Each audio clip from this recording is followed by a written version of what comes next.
that. Since we're doing it like that, let's go. Whatever happens, happens, bro. Whatever happens.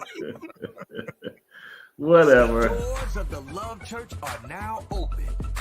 Dear world, you name it, we cover it from the world of singles to the behind the scenes of the greatest movie ever filmed, called Marriage. We dig into everything from dating 101. Why won't they commit? It's complicated. I can't do it if it's the three of us. They're a good person, but I'm not attracted to them in that way. 2, they really didn't disclose who they were before I said I do. How do I do this if they can't keep a job? The bills are paid, but the bedroom is suffering. Did I marry you or did I marry your family because we only can take care of us? Let's open up our marriage. Why do I have to buy into your beard gang illusion? You could have told me you were down low and we could have remained friends and not married. And last but not least, did you marry me or your pastor? Have we gotten your attention yet?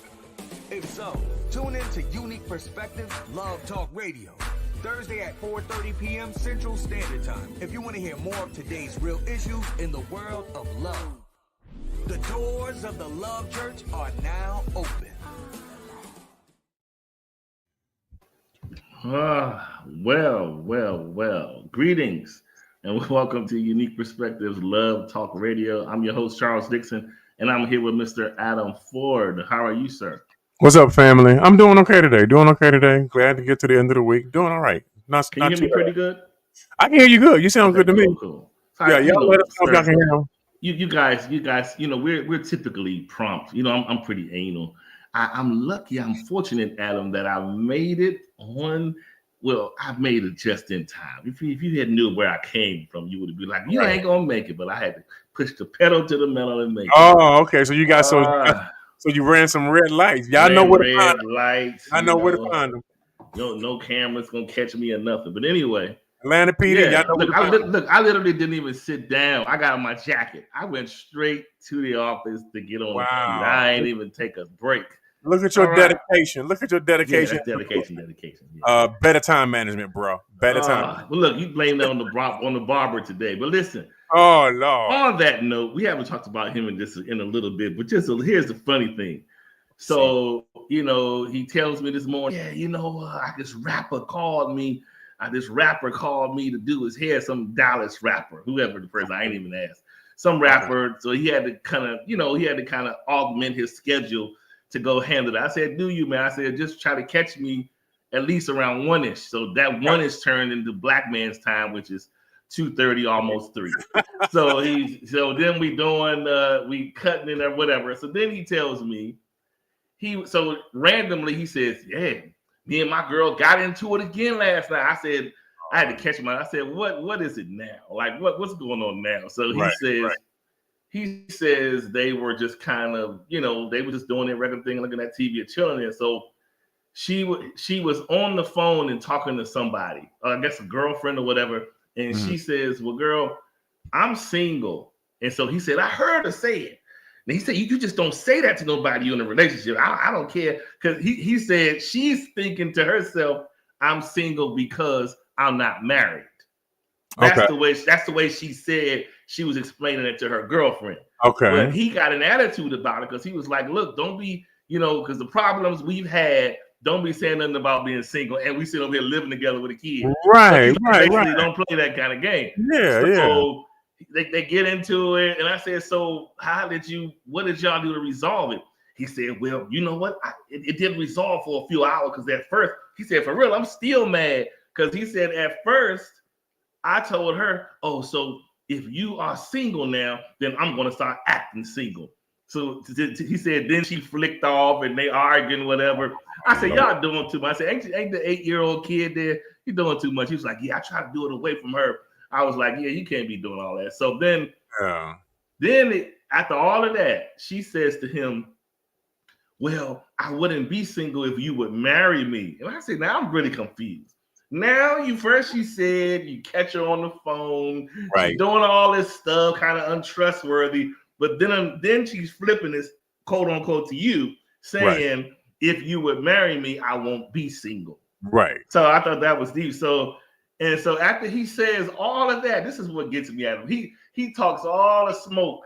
Then she calling him on the phone while he's kind of doing whatever he's doing to my hair. She calls him on the phone and he's like, yeah, get the such and such gray number 2 and buy this kind of product. She picking up his little hair products for him, right? At the shop. So he giving her all his rundown, and then he gonna tell me, okay, baby, love you. You heard me, right? Love you. Okay. And I said, I said, wait, hold on.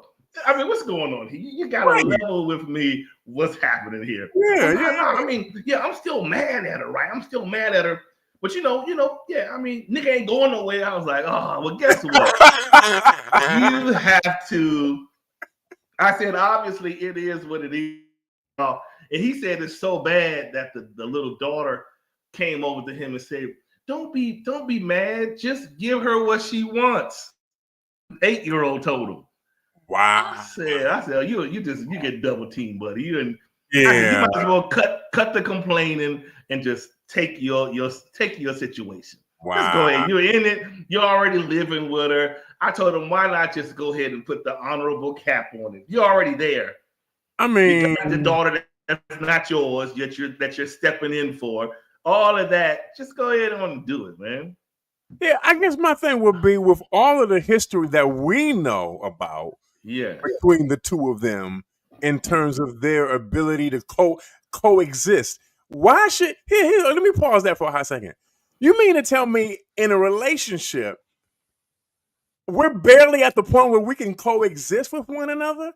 That we just barely tolerating one another? We barely accepting one another? No. If I'm thinking about marrying you, we are good. We are happy. That's what I'm saying.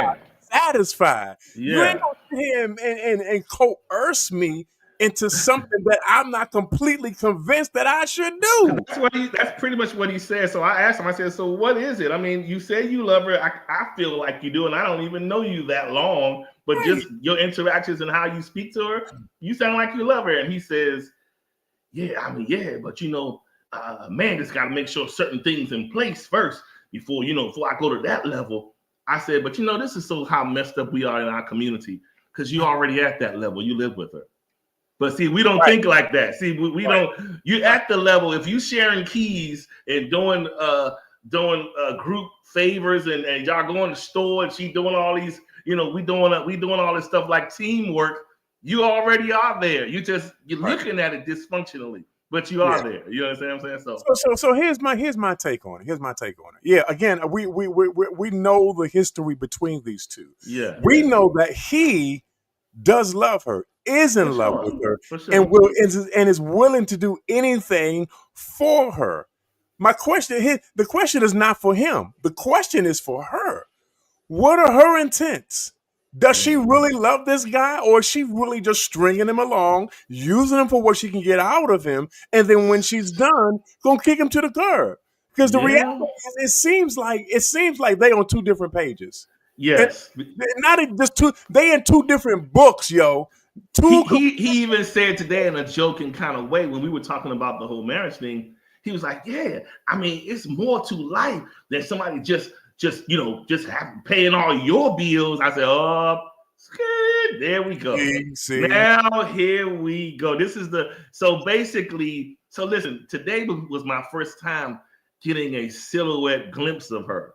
She dropped off the stuff. And he ran outside all like he just lost his like he didn't have his glasses. He ran outside to her real fast.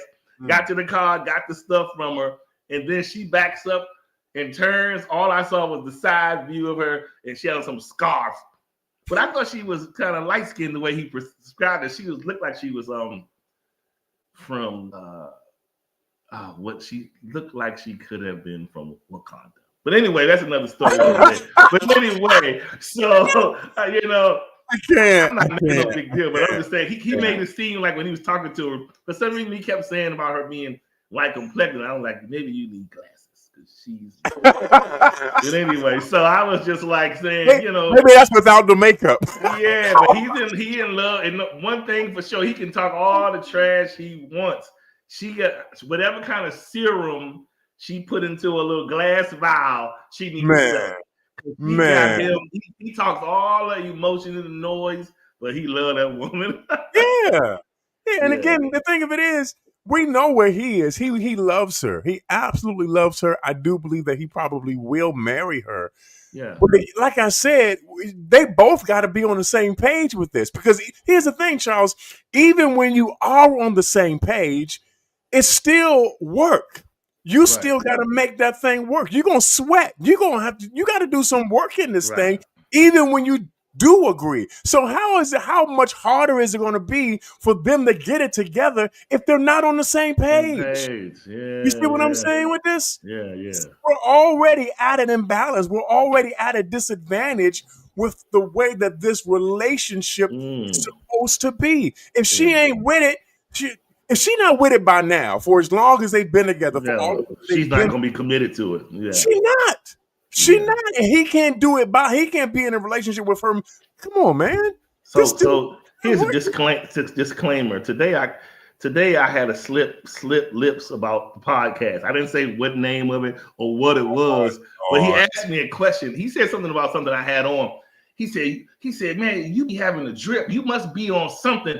And I said, well, it ain't that deep, man. I do a little podcast here and there. Then he said, you got to get me on there. I was like, no. So listen, disclaimer: if we ever have him on here as a guest, you all don't know him at all. You ain't heard nothing. Matter of fact, I'm probably mute all the old shows. Right. And just let him come and speak his piece. Like we just like, oh, really? That's fine. All right, then go from there. But no, that's hilarious. I'm gonna say this: if he were to ever come on, I think our people would help him out. He's good people, man. He's good people. He just but one thing I like about him is he has a natural draw to him. Like you would like him talking to him, just meeting him. But he's raw and he gonna just tell it like it is. He talks about where he came from, his family structure or lack thereof, and he goes from there. He just he ain't trying to hold no. He's not trying to be fake about it. That's what I like about him. Yeah. Real talk. So I think him in the near future. I'm gonna set it up. In the near future, I get him after we stop talking about stuff for a long time. Right. After we haven't said nothing, I get him on there. Then I'll be like, yeah, man, just don't look back at the history. But you can start. Oh God! But no, that'll be cool, man. But yeah. Oh, well, on that note, today's show, we are talking about, some of you all that have worked. If anybody who has done any type of data entry, worked with any types of computers, or you doing, I don't care if you're doing letters or you're doing proposals or whatever it is, everybody at some point has heard of the function on the keyboard for copy and paste. Yeah. Right. We've all done it. Now, so the show is titled Copy and Paste. Do you show up the same as before, or will you change? So for you all that may not know what copy and paste means, what it really is if you're in a document. Now, this is even describing it is real funny to talk about it. But if you're in a document and you realize that you may have some text that is to be repeated throughout the document, you then will use the copy and paste, which is here's the funny thing, Adam, which is designed for saving you time and shortcuts. Right? That's kind of what the whole point of that is. Right. We think about it in a relationship point. You think about it saving you time and helping you to get shortcuts. Right. Now, the odd thing about this is one thing I have learned through trial and error of all my years of using copy and paste. The key is this, Adam. Whatever you highlight and select is what gets pasted. Once you copy it, it's in still form, good, bad, or indifferent. And you bring it over, it is what it is. So, and there's been many times where I may have been formatting a document, done, I'm finished, and look and be like, I didn't back up this part or delete this, and so you make some mistakes. And so I'm saying that to say, as humans in relationships, when we go through our ebbs and flows of relationship, married or single or dating or committed, all of the above, as we go through all of these things, we all have a choice when we look at our behavior from the previous and whether or not that behavior was notable, good, bad, or indifferent, right?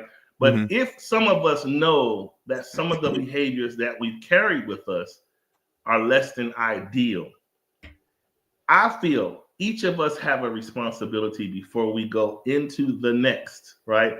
To say, now think about it.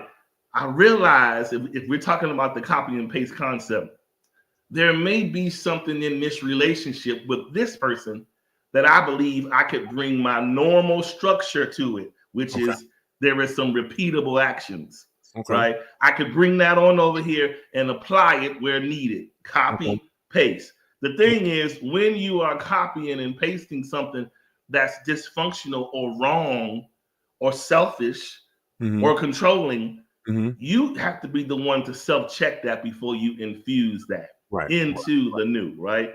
So the goal is to deal with the old before you paste it into the new. You want to go ahead and do the honors, sir? Sure. Okay. Copy and paste. Do you show up the same as before, or will you change? When we compare the concept and meaning of copy and paste, how we use this method in real life, you'll likely find it to be quite mind-awakening revelation. Let's take a look at the meaning and real-time comparison below. The true meaning of copy and paste is a method for creating a duplicate text, image, or data from one location and pasting it to another. The new version is identical to the original, but it's placed in a different document or location. Real-time comparison. Copy and paste is a method for creating a duplicate of you, images, trauma, or others' behavior from one person to another. The seemingly new version of the person is identical to the original flawed person, but it's placed in a different situation or relationship. The moral of the story poses the million-dollar question: why do we show up to our new exactly like we were in our old? Essentially the same you without any change. Wow, that's good. So when you read that, Mr. Ford, what are some of the things that come to your mind initially? So it's interesting that you were talking about the whole process of working with documents and using the function of cutting and pasting, because it was designed to be a shortcut in terms of you editing a document. It was designed to make it more convenient for you. Just like you said, if this was a phrase that was being repeated throughout the document, then you would use this particular feature to save you some time, to save you some steps. So that way you would not have to go through typing out that whole phrase over and over and over again. So it was a matter of a shortcut. It was a matter of, skipping a couple of keystrokes in order to make your life a little easier in terms of comprising and pulling that document together. However, when you use that particular analogy, cutting and pasting to relationships and with people, it's not a 1-to-1 ratio, because the reality is that you can't cut and paste or copy and paste, or you should not copy and paste old behavior, old habits, old mindsets into new situations. Because I found that when you try to copy that old stuff and transfer it to a new place, that 9 times out of 10, Charles, those things are incompatible. That they don't agree. They won't be able to work together because one form or one set was particularly designed for one specific situation.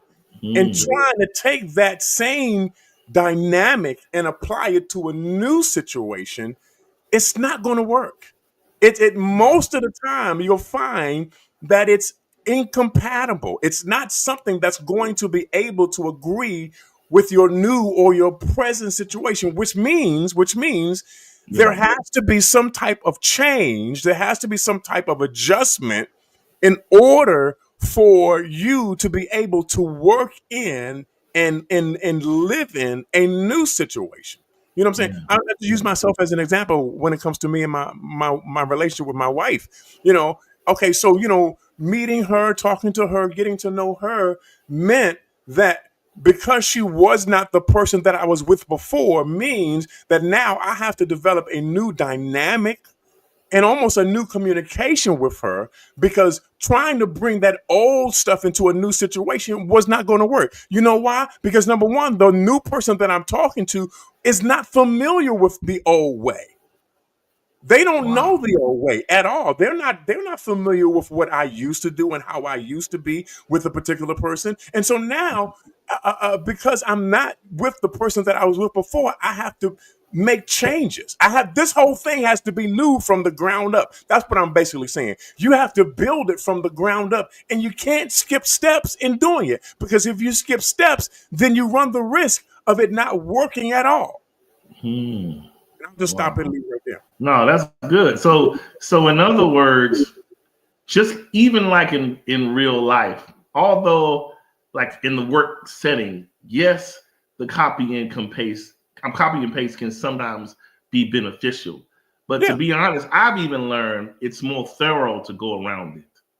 Okay. When you go around using it, and because here's the thing, I would almost rather go through the entire document just free typing, and then here's the key, and then do what most of us need to do in real life is spell check. Right? Yeah. Okay. We need to correct. We need to do that whole select all and correct yourself. We don't do that. So yeah, when you do that and we go in and we can, I would rather do that than that way. It'll force you to point out the things you need to either accept, ignore, right, or correct. So the thing is, when we, like you said, the copy and paste concept, I think it's in the relationship sense, it's an easy adjustment because it's a lazy adjustment. It's just basically I'm showing up. I don't have to do any manual adjustings to deal with you or be with you. I'm here. This is who I am. So whatever I feel like, and most of us, we feel that when we encounter people, you give it a couple dates, a couple conversations, and we think we already understood the whole document of the person, right? We think we know them enough to now I can apply my copy and paste. Right. I go back to something I said this before on one of the shows, but I remember the last time I was engaged back in probably 2012, something like that. Back in that day. The person I was dating, was engaged to at that time. When I met her, we had met back when those, one of them online things were just coming out, right? We had met. So we was on the site, we talking or whatever. And the first thing I noticed was when I would respond to her, when she would ask me a question, I would respond. I asked her a question, and the response would come real fast, and it'll be a lot. And I was like, now either you are a stenographer or I'm in the wrong. Something is, I don't know who types this fast. But what it was, when we actually met and I asked her, I said, so you got to tell me, where's all these quick answers come from? And she was honest. She said, well, it was my first time getting on the site, and I realized that these men were all asking me the same things. So she said, I created a document, and I had all the little answers about myself or particular things that they all were asking me. I said, nah, not doing analytics and data. You're just doing too much. But anyway, so she put it all together. And when I asked her the question, she just dumped it in the thing. And I was like, well, you do know that that's just future for your future advice. That doesn't give a person their own personal experience. To me, it felt generalized. If you're telling me the exact same thing you told the last 10, 15 guys that said good morning or hello to you, then what difference do I make? Okay. That's the reason we probably didn't make it. But anyway, I got you. Yes. But yeah, that's what I'm saying. So my point is you got to be, I say it all the time. If you want to be with people at the next level, you have to stop with the generalization of how you treat them and treat them specifically. I'm specifically this way about you. Not that I think I know men or I think I know women's personalities. No, this is the way I am specifically about you. Mm-hmm. When you're that way, a person says to themselves, oh, this person went through the time to take the effort to get to know me, to understand me in a way that sets me apart from, because like I said, these sites and all of these things, social media, they can begin after so long. We all make the mistake of carrying along these generalizations because it became such commonplace, and most of us have had a lot of practice at it. You going out on dates with this one. Oh, you talking to this one. You on the phone with this one. So after a while, you like, yeah, this is the typical behavior. You women be doing this, or y'all men be doing that, right? So I always tell people, don't generalize. You can have all the experience under your belt, but if you want someone to progress you from one point to the next, you got to give them their own personal experience with you. But anyway, go ahead. All right. No, yeah, you're absolutely right. I don't think it serves anybody if you're going to do like a cookie cutter type of, situation with everybody that you meet. Because now we're wondering who is the authentic you, who is the genuine you, because you're giving us something that you've given everybody else, and you're right, because you don't want to sit here and just and deal with people on a general basis. And I kind of understand what old girl was doing. She was trying to save time. That was the whole point of that. Yeah. She was figuring that she was getting the same questions over and over again. Why do I need to sit here and type this out over and over again? Let me just put it in the document, cut, paste, bam, move on or whatever. But I think here's the point, Charles. I think when you actually have an interest with somebody and you're actually interested in them, then you can't afford to do the cut and paste. You can't afford to just select, block it all, and then copy and then place it down thinking that that's going to get you the result that you're looking for. Because if you do that, you run the risk of not even inviting that person closer into where you are. They're just going to think, oh, she's just responding, or he's just responding like he ordinarily would to anybody else. He has no real interest in me. It's only when we have an authentic interest in somebody that we have to present ourselves authentically, not in a general manner, but in a very specified manner where I am being explicit with you about how I am.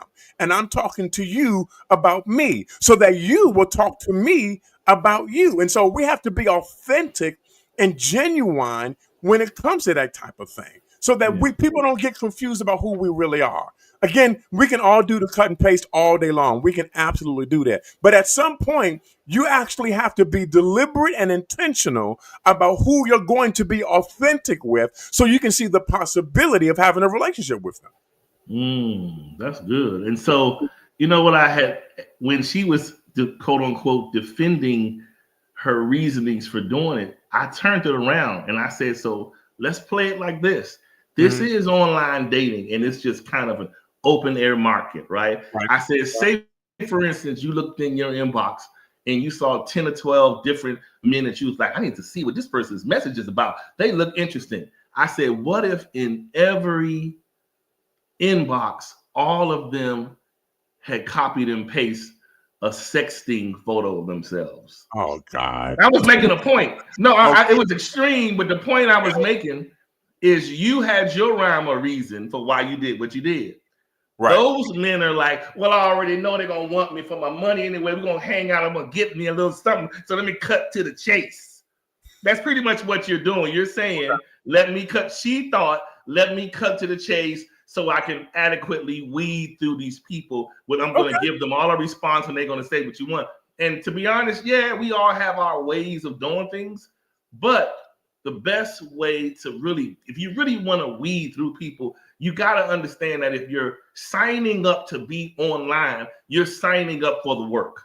And if you're going to, that's the whole point, especially if you paying anything to be on there. If you're signing up to be on something, you're signing up for the work. So that means don't respond to everybody. But if you respond to someone, give them the benefit of the doubt until you see the flag, the red colored flag that you say, oh yeah, this is going to be a little crazy. Then you stop. But all the cutting and pasting and generalizing and all this, it's not going to get you the result you're looking for until you really, because we already live in a world of scams everybody and mama scamming for some way or another. So if you're really going to have a chance to do anything, you just got to come straight and keep your antennas up. And when you detect that funky business, oh yeah, okay, block or get off. But if you want to have a shot at seeing what you can do or meet, be open and just speak. Don't just copy and paste and bring the old person everywhere you go. Demetria said one interesting thing a couple of comments back.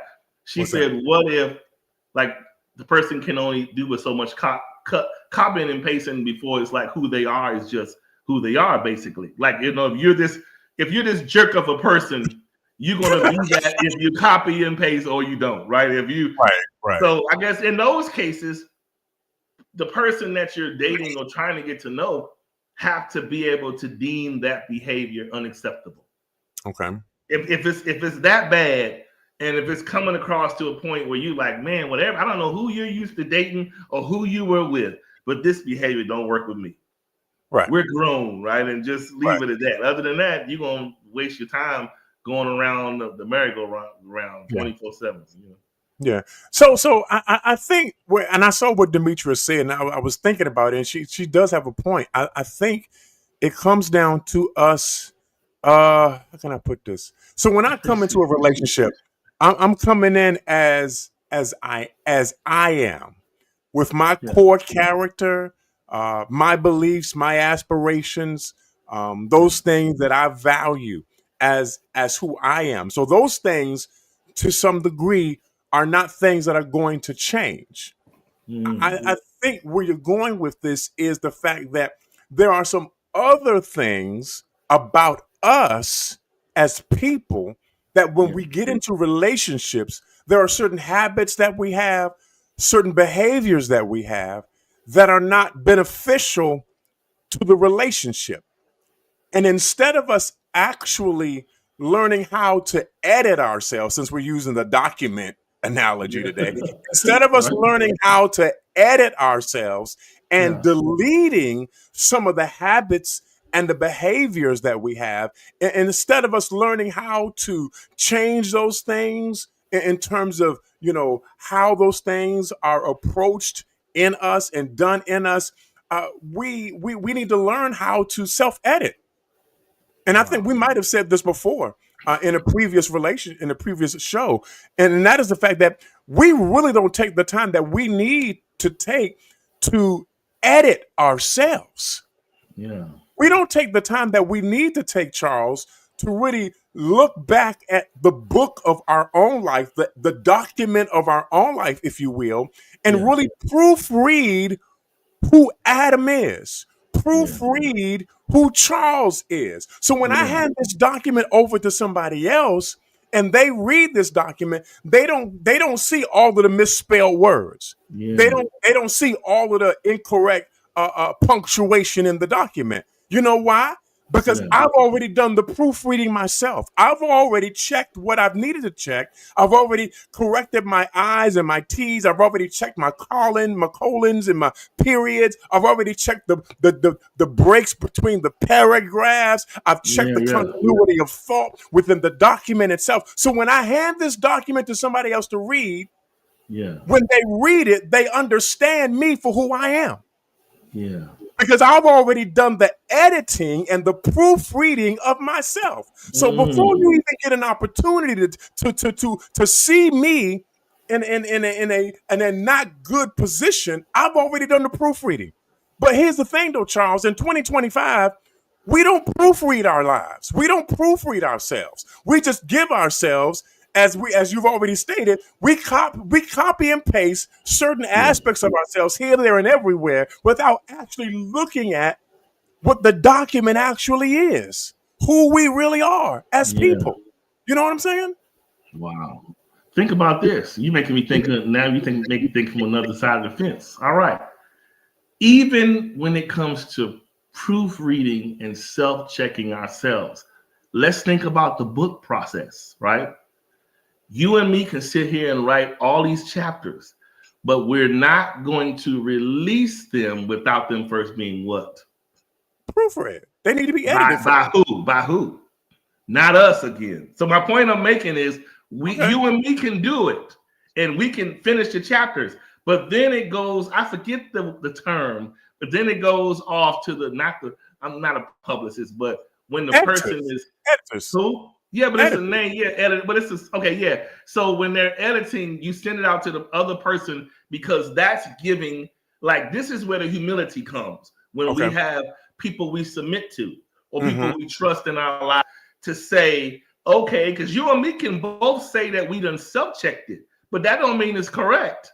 Right. That's true. I mean, because that person will look at it and say, well, you did a good job, Adam, but there's a few grammatical things that you missed. That's right. Here and there. So my point is, this is why sometimes, yes, we can come to the table as correct as we feel that we are. And so on that same note, think about this. There's two ways to delete. To me, the best way is to highlight the area. When you highlight it and then click delete, you're putting focus on it. You're putting attention on it. The light on it gives you a chance to say, oh, okay, yeah, I don't want all of that gone. But what we do is cheat, and we do what? Backspace. To me, backspace, it could work for a word or two, but backspace doesn't prevent you from going forward. Like delete gets rid of it. Backspace, you can still make the same errors on the same line. So the point I'm making is when it comes to us coming to the table, sometimes this is why we need to have trusted circles and people that are not biased, people that are honest about who we are in our lives and that will give truth. Because we can say, oh yeah, I know, like many of us do. Oh, let me tell you something. I got my stuff together. You don't. Well, who told you that you do? Right? Who told you got your stuff together? You think you do. But has someone else around you not been afraid to give you the real you in a mirror? Sit a mirror in your face and let you see the real you, and not just the friend that just don't want to hurt your feelings. And well, I noticed that, but I didn't want you to be mad at me. Look, if you see me failing or falling in an area or having a flaw that seems to have grown to quite arrogance, tell me that. Don't just be around somebody, hanging around them to get along, to go along. If there's something that you know that is a behavior that would be beneficial, let's put it this way, to be corrected, whether with me or the next person. Because you and me might fuss about it, but I guarantee you 2 people forward from me, they're going to notice the same thing. And it's going to come up again. So this is why we have to be conscious enough to say, I know I have this and I know I deal with that because I have a friend. Because most of us, if we're honest, we have somebody around us that tells us things we don't care to hear. The truth about us. Somebody will say, you know what, I'm going to tell you what you did to that guy. He didn't deserve that. You was real trifling for that because you knew that man so-and-so. You didn't have to do that. And you'll be like, mind your business because you don't want to address it. And it's the same with men. We get told things, yo, dude, that was bold. That was foul. You shouldn't have did shawty like that. Then we try to blame what she did this. Well, guess what? Who's supposed to be leading this, right? You or her.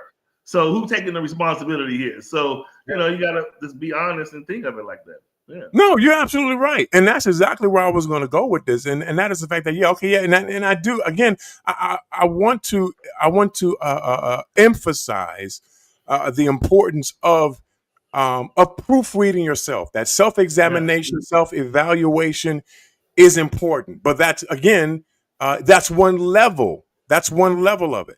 The next level is allowing other people who you trust, who are trustworthy, who you consider to be wise, who you consider to be smart and intelligent, and even, I would even dare say, those who are believers in God, and those who are really committed to the Lord, allowing people who are balanced to really read you for who you are as a person. Let's be honest. Let's be real honest. None of us want to hear about the negative aspects of who we are as people. None of us are rejoicing over being critiqued for the thing we got wrong. Yet it's the thing that we get wrong that we need to be made aware of so that we can correct it, so that we can fix it. But a lot of us are just not open to having somebody look at us in a critical way, not to tear us down, but to help us become stronger in our weak areas. And this is the thing that we sometimes miss, is that when I submit myself to somebody to proofread me, I am opening myself. I'm making myself vulnerable to them, for them to be able to say to me, you got this wrong. Because what happens is when somebody says, Charles, you got this wrong, you know what happens? We get mad. Yeah. We get offended. How dare you tell me such and such about me? You don't know me. You gonna get out my face. You want to take it outside? Let's go. Let's get it. Let's go. Yeah. A lot of us don't want to have those people, but we need those people. Listen, ladies and gentlemen, brothers and sisters of the court, if all you got is people that tell you all the time that you look good, you smell good, you doing your thing, you got it popping, you got it happening, guess what? They not no friends. Yeah, that's for sure. But Charles, that's what we do on Facebook.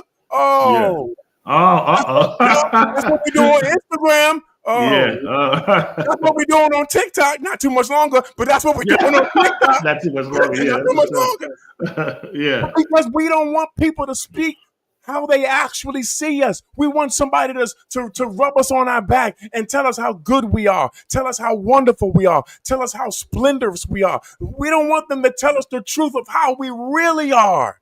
Because but the reality is, go ahead.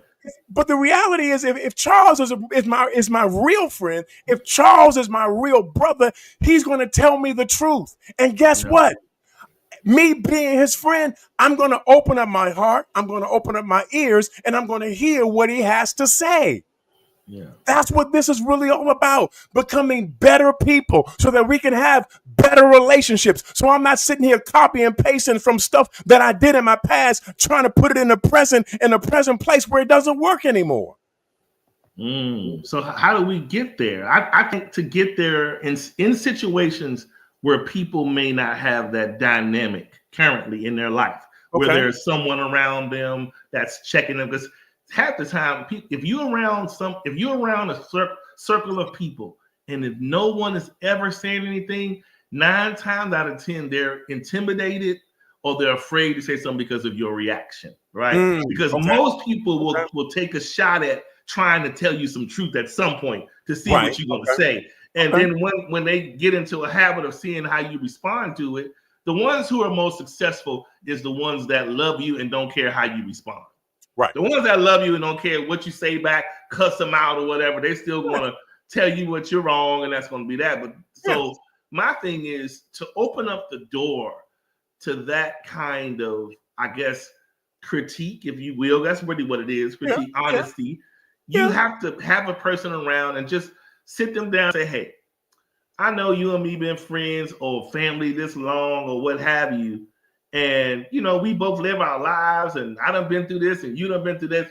And a lot of times we don't really share our perspectives. But I wanted to know if I would like to know from you, if you call yourself my friend, I want you, if I explain this situation to you, I promise to not to go back and forth, because I'm asking you for your help.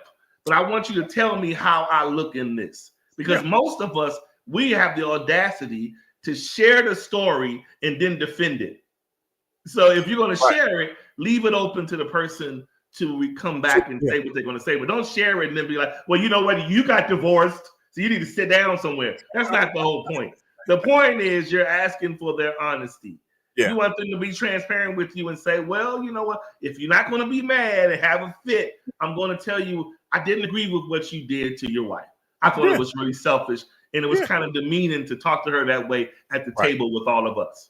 Right. Period. Go from there. Yeah. Yeah. I think it's important that in relationships with people that we have in our lives, listen. I don't want to be in a relationship with anybody where they feel like they can't talk to me about me. Because that's doing both of us a disservice. Here's the thing. Here's my rule for having relationships with people. Either I'm adding something to your life or you're adding something to my life. Wow. If we're not adding anything to each other's lives, what's the point in being in each other's sphere, in each other's orbit? Why am I a part of something that I'm not adding something to? And if you're a part of my life, you need to be adding something to my life. But the thing is, but we got all these people on Facebook, and when we post stuff, we want to see likes. Yes. God forbid that we should see a dislike and then see a comment. See a comment. One. How dare you come on here and comment like this? Yeah. See a comment after the dislike telling them, okay, you needed to do this, you needed to fix this, you needed to fix that. Yeah. All we want to hear is the good stuff. Nobody wants to hear about the stuff that's really going to help us. Feedback. We need honest, truthful feedback. Now listen, let me say this too. Let me add a caveat to this. Understand, I'm not talking about getting information or getting feedback from people who are not trustworthy or who are duplicitous, who don't mean you no good. That's not who I'm talking about. Hater people. I'm not talking about haters. I'm not talking about people who could think otherwise of you. I'm talking about people that actually have your best interest at heart. Listen, y'all better understand this real good. If I can't get mad at Charles and Charles can't get angry with me and we still be friends, then what's our relationship worth? Yeah. If you need to tell me something truthfully, then be able to tell me something truthfully. And here's the thing, though. Yes, every now and then, if somebody comes at me with something that's honestly, truthfully, and I'm still dealing with or struggling with that particular thing, I might get mad. I might get a little something. But then I have to realize, well, they told me this for a reason. Yeah. It wasn't to destroy me, but it was to help me. And sometimes we need to be able, y'all don't like this. I know y'all not gonna like this. Every now and again, we need to hear that we stink. That we're not as good as we think we are. You know what I'm saying? That there are some things that we can absolutely improve. There are some things that we can do better, that my attitude doesn't have to be so negative all the time, that I don't have to always complain about every single thing, that I don't always have to spend all my money and I can actually save some every now and again. Come on, y'all. Listen, in 2025, we got to do it differently than what we did in the past years. Wow. I'm just saying. Here's what we got to, in that same vein, we have to be, like you said, it is not an easy place to evolve, to come to a place where you are comfortable with allowing someone to critique you. Like, critique is one of the toughest things that we deal with. I don't care if it's at work. I don't care whatever setting that you perform any kind of work in. You could even be in church. The pastor will say, you're doing good on Sundays at the jail, but you're doing too talkative to the female guards. Whatever the point is. So the point I'm making is, it's like when someone sits there and really tells you about you, I think it only hurts when they tap into truth. Yeah. I have been told things. People have gotten me wrong on many occasions, and they've got me right, but some of them have got me wrong. And I'll be like, no, that's not even what I do. Like, I'll own up to it. If it's something that I know that I have a quirk, it's an issue, then I may not like it, and I may snap or say something. What about you? Whatever. But I know it was the truth. But if it's not true, I'm not gonna waste my breath on nothing like that. If it ain't true, if I know to the core it's not who I am, whatever. I'm not gonna fight with you to try to discredit that. But the point is, you gotta be honest. And to be honest, some of the best friendships may be to develop that one where that person will come at you, and maybe it's not the time or place to come right back at them at that moment, but you all can have that kind of relationship to say, all right, we finished, your turn. You make a joke out of it, but it's like, but you're helping each other. You're opening up and saying, oh, I didn't know I did that. Yeah, you do that. I love you, but I'm just saying my sister, my brother need to do a little bit better. You know what I mean? Yeah. Here's the thing, though, Charles. Here's the thing.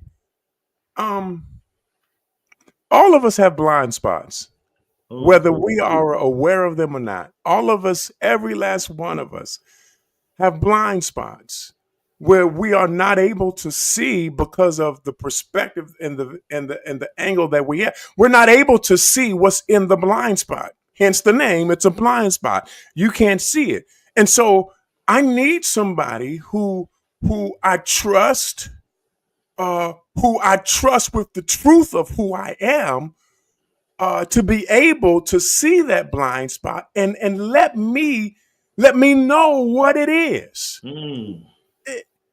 Sometimes it ain't easy to take. Listen, y'all, let's be honest. Sometimes the truth, Demetri, it's not easy to take all the time. It does cut, but at the same time it cuts, it heals. Because now I know what the issue is. Now I've been presented with whatever the problem is. Now I can address what this situation is for what it is. But if you sit here and lie to me, and if you're dishonest with me and you don't tell me the truth, then whatever the blind spot is never gets addressed. And I continue on in life with a blind spot that has never been addressed. So when I get into a situation or get into a relationship, that person that I'm with sees it. Now what are we going to do?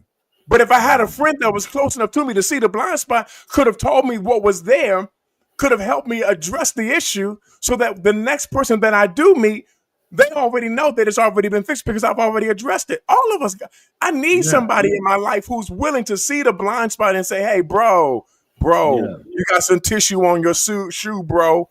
Come on, bro. Let's get that tissue off your shoe. Come on, let's go. Let's do it. Let's do what we got to do, man. You know what I'm saying? Let's do that. Listen, we all need that person in our lives, whether it's your wife or your friend or your brother or your barber or your pastor or your therapist or whoever it is. You need that person in your life to be able to tell you what's wrong with you so that you can address that thing. That's what we need. That's what we need within. It's tough to get there because, you know, look, I have been in situations. It's like I think when one of the toughest places that we can find ourselves in as grown adults is denial. I remember I dated a person, and the only thing I could come away with was, I mean, it could have been a million things we disagreed about, had an argument about, but to me, the thing I kept saying the same thing from the beginning till the end, and that was ungrateful. All the word to come to my mind was, it was just, you know, sometimes we can be so self-entitled and so self-absorbed that the only things that matter are the things that I can see. And I can remember trying all these approaches to approach the conversation in a way that would just kind of not cause things to go, you know, 10 levels high or whatever. And I remember I tried the low road, and they would just kind of laugh it off. I tried the medium road. They on the phone with their sister. Girl, he said so-and-so. He don't really know me, do he? No, your sister don't really know you because she hasn't been around you as an adult like this. But making a long story short, and then I went up to the next level with her. I had a I said, listen, I don't appreciate that. That's real to me. That's real. It's just ungrateful. And to me, it's the biggest turn off. And you know what she did? She screamed. I never witnessed such foolishness. She didn't want to hear it so much. Like she hated hearing herself regurgitated back that she just screamed, started crying, and walked into the garage instead of her car. I said, oh, thank God for wisdom and signs. Oh, I promise you. So my point is, I always say this to people. Whoever we decide to be with, marry, engage, whatever, you have to be able to have the kind of relationship that you're both humble enough to redirect one another when you're wrong. If you with somebody that you cannot redirect, I would not marry them. What I mean when I say redirect, when you go to be like, well, honey, don't talk. And then that's it. Oh, you ask me. No. They don't have no respect for your voice. Not doing a person doesn't have any respect for your voice, they won't have no respect for you. So it's like, our voices are supposed to be the calming agents to people that we love. Even if we're mad, we talk through things and we try to get through things. But if you cannot even get that out of a person, and if you can't redirect them, I learned that term more so back at some summers ago, and probably, I don't know, 16, 17, when I was helping out on weekends at this old folk, like a assisted living place back in Maryland. Okay. Yeah. I remember trying to, the one thing they would tell us all the time is, well, if they start to act in this way, just try to redirect them and get them this. Because, they'll be old, they got dementia. Sometimes some of them will act out. And there were some that when they would get into those ways, I'll come over there. Some of them I would sing to or rub on their back and make jokes, and they'd snap out of it. And then there was some that they would trying to throw their cane at you, want to fight, crazy, like, bring in the orderlies. Right. Yeah, so you gotta know your battles. But if you with someone in a relationship that you can't have a healthy argument or discussion without it being a nuclear missile, you in the wrong relationship, because that's just a snapshot of things to come. And if you can't reach the resolve today, you're not going to be able to reach the resolve later. I can make that's you done touched on a whole nother subject about the whole argument thing. I want to talk about it, but I don't want to talk about it because that's a whole nother thing right there. But I will say this though. I think sometimes when it comes to that type of communication, because arguing is communication, I want you to understand, it's not the communication that we want or we desire, but it is communication. And sometimes with that passionate discussion, sometimes you need to let the other person cool off for a minute. You need to let them sit down and just chill.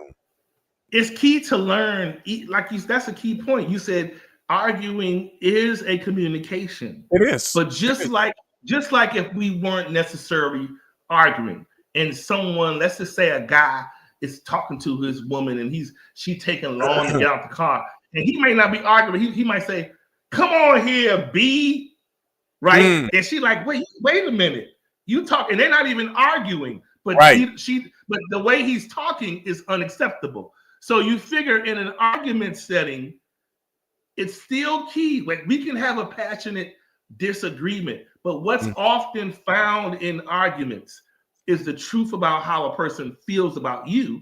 Because the way it's not that arguing is illegal, but how you argue is key. If you talk to somebody like they all upside the head, silly, no respect, then you better pay attention to what you're hearing and what you're seeing.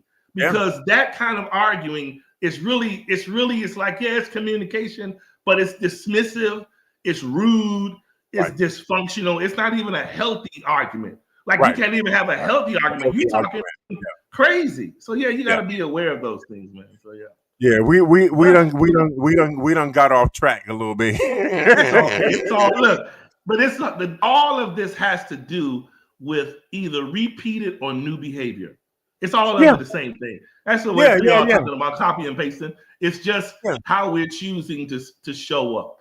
But that argument thing is just key because it happens so often. And sometimes what I have learned in so many cases is rarely do we argue in real time. When I say that, the things that we argue about is rarely the thing in that moment that we need to be discussing. The argument and the attitude is because 3 and 4 arguments or requests or insults or resentments ago, they didn't get resolved. So let me bring them all forward and dump them in real time. So a lot of times we cheat when we argue because we are arguing with a passion that doesn't match the offense. And I'm like, wait, this don't match what we just talked about. So why are you still so mad? Look, why are you crying? Are you serious? All I did was I brought the wrong food home. I can go buy some more. Like, is it that deep that you need to not talk to me for a week? Like, come on, man. So that's why I say you have the responsibility for disseminating your communication. And it's not always that you can make someone respond a certain way. All you're responsible for is getting it out of your belly, getting your truth out there, and stepping back. All you can do is put your truth out there, put your request, but you can't say, oh, so you mean to tell me after all I said, you don't have nothing to say? No, that's your passion. I don't feel it today. You do. I'll talk to you about it on Saturday. But no, December. So I don't have the energy that you have today. You tell me, I hear you. And when I'm at the place when I got the energy to come back, we talk about it. But right now, I don't have it. So you got it. You should have said it when we first was mad. Don't wait until 3 weeks ago and blame me later. When I offend you or do something wrong or say something wrong or don't do something, tell me in real time. I do not like compacted arguments. Don't bring a year or 3 years, 6 months worth of fights. Don't do that. Yeah, that's for sure. It's just Lord have mercy. Yeah, you want to be careful with that because that can be really dangerous. But again, like I said, it is communication. And I think it's important that we understand that when we do argue with one another, we feel strongly about whatever that topic is, whatever the issue is. And we feel so strongly that we feel the need to let our partner know or let our friend know, let our parents know this is how we feel. But again, I often like to say that in this type of communication, it's vital that you listen to what the other person is saying. And I don't want us to miss that since we're having this discussion. I think it's important that we listen to what the other person is saying. And in that, gain an understanding as to why they are as passionate and as hot about this particular thing as they are. Because I guarantee you, it ain't just about what they're saying. It's not just about what they're saying, but it's also about what they're feeling. And often when you get into that argument mode, you can't necessarily articulate all that you're feeling. You're trying your best.